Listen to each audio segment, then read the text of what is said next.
কত বড় সিকান্দা, আমি জানি না তুমি কত বড় আদমবাদারি।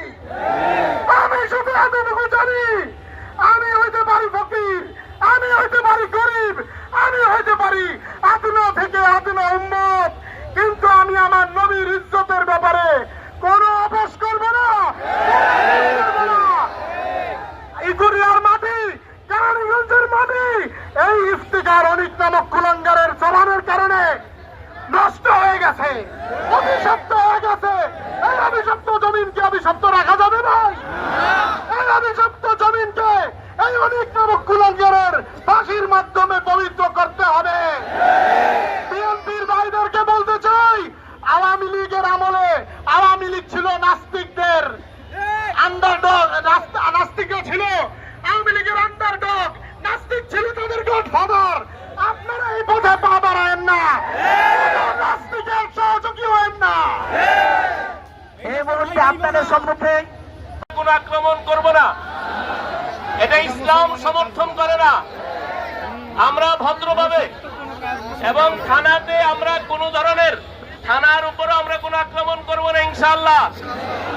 আমরা আমাদের দাবি সুস্পষ্ট, আমরা সুস্পষ্ট ভাষায় আমরা গতকাল বকুলতলা বাজার মসজিদে এসপি কে আমরা উদ্দেশ্য করে বলেছি, ৪৮ ঘন্টার ভিতরে যদি গ্রেফতার করা না হয় এই আন্দোলন কিন্তু এখানে সীমাবদ্ধ থাকবে না। আমরা দুর্বার কঠিন থেকে কঠিন আন্দোলন ঘরে তুলব, আমরা অনেকের ফাঁসি নিশ্চিত করেই ঘরে ফিরব ইনশাআল্লাহ। এজন্য আমি সম্মানিত ওলামা হযরত সম্মানিত হাজিরিন, আমরা এখানে দাঁড়াই অনেক মিছিল করেছি। বাংলাদেশের অন্যান্য জায়গায় নাস্তিক মোরতাদ দেখা গেছিল, অনেক নবীর দুশমন অন্যান্য জায়গায় আমরা প্রতিবাদ করেছি কেরানীগঞ্জে। এবার খোদ কেরানীগঞ্জে নবীর দুশমন দেখা গেছে, ছাড় নাই, কোনো ছাড় নাই। কেরানীগঞ্জে ইকুরিয়ায় থাকবা, নবীর লোকদের সামনে তুমি বাঁচবা, এটা সম্ভব না। প্রশাসনকে বলছি দ্রুত ব্যবস্থা নেন, পরিস্থিতি কিন্তু উঠে যাবে। ফেসিস সরকারের আমলে 450 থানা কিন্তু জনগণ জ্বালিয়ে দিয়েছিল, মনে আছে? 450 থানা জনগণ কিন্তু জ্বালাইছে। এবার কিন্তু রক্ষা হবে না। কেরানীগঞ্জের সব 2 থানাকে বলছি, ঢাকা জেলার জোনকে বলছি, এসপি সবাইকে বলছি, 24 ঘন্টার যদি 1 ঘন্টা ওভার হয় পুরো দেশ ঢাকা কেরানীগঞ্জ সব অচল করে দেওয়া হবে। অনিকের গোষ্ঠী ওর বাপ মা 14 গোষ্ঠী গ্রেফতার না হওয়া পর্যন্ত কাউকে ছাড় দেওয়া হবে না।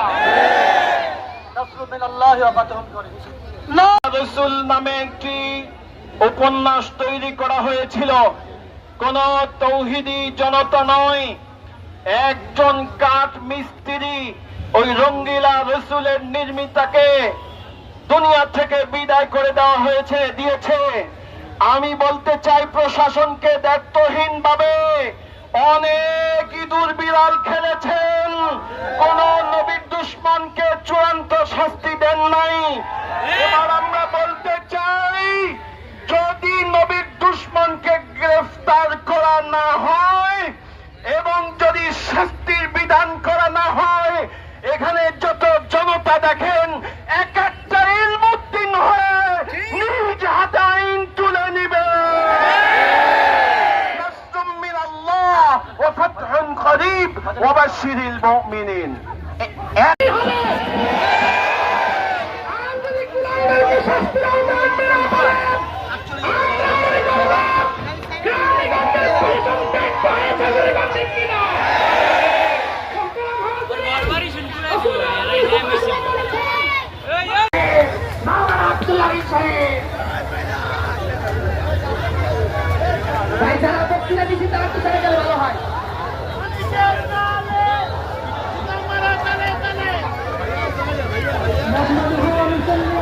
ভাই